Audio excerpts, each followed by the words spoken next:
Ration లబ్ధిదారులకు alert, అలా చేయకుంటే బియ్యం బంద్, కార్డులో పేరు తొలగింపు.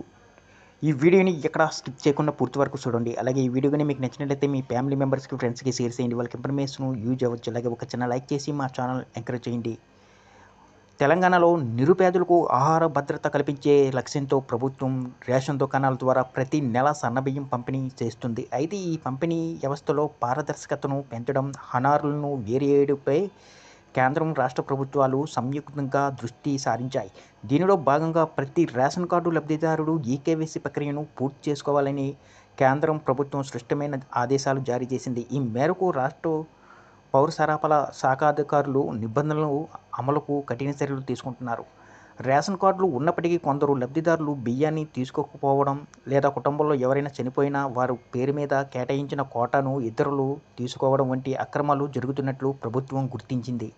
ముఖ్యంగా కుటుంబం సభ్యులు మరణించిన వారి కోట తగ్గకుండా ఆ బియ్యాన్ని కుటుంబంలోని మిగిలిన వారు తీసుకుంటుండటంతో ప్రతి నెల ప్రభుత్వానికి వందల క్వింటాల బియ్యం అనవసరంగా ఖర్చవుతుంది.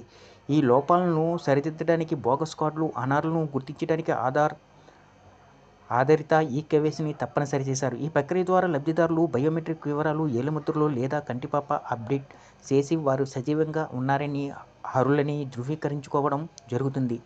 పౌర సరఫరాల శాఖ అధికారులు హెచ్చరికల ప్రకారం రేషన్ కార్డు పొందిన కుటుంబంలోని ప్రతి ఒక్క సభ్యుడు తప్పనిసరిగా ఈకేవైసీ చేయించుకోవాల్సి ఉంటుంది. ఒక కుటుంబం నుంచి ఏ ఒక్క సభ్యుడు కూడా ఈ ప్రక్రియని పూర్తి చేయకపోయినా, లేదా వరుసగా 6 నెలల వరకు రేషన్ బియ్యాన్ని తీసుకోకపోయినా వారిపై కఠిన చర్యలు తీసుకునేందుకు ప్రభుత్వం సన్నాహాలు చేస్తుంది.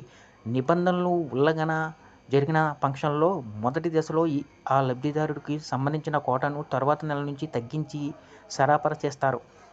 ఆ తర్వాత కూడా పరిస్థితిలో మార్పు రాకపోతే కార్డు నుంచి ఆ లబ్ధిదారుడు పేరును పూర్తిగా తొలగించేందుకు చర్యలు తీసుకునే అవకాశం ఉంది. కొత్త రేషన్ కార్డులు పొందిన కుటుంబాలు కూడా తప్పనిసరిగా ఈకేవైసీ చేయించుకోవాలని అధికారులు సూచిస్తున్నారు. ఇప్పటికే ఈకేవైసీ నమోదుకు పలుమార్లు గడువు పొడిగించినప్పటికీ చాలామంది లబ్ధిదారులు ఈ ప్రక్రియను పూర్తి చేయకపోవడంపై అధికారులు ఆందోళన వ్యక్తం చేస్తున్నారు.